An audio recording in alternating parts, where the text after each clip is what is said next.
What's up, everyone? Welcome to Program Your Remote. Today we're going to be doing a battery change on a Lexus smart key. This smart key is going to take a replacement battery CR1632. And the first thing we want to do is remove the emergency key from the bottom. That's done by pressing this button here, and then that allows the key to come out like that.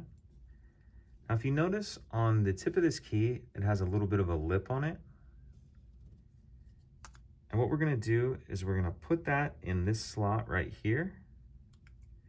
We're going to put it in that slot and we're just going to twist like this, like we're opening a lock. So put it all the way in that little slot and then just twist, and that'll pop the back up like that. Then you can pull the back all the way off. And we can use our key.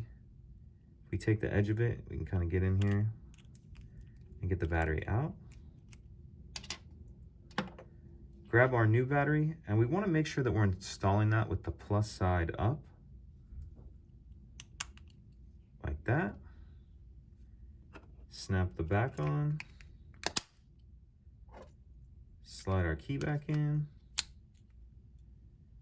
And that's it. Pretty easy.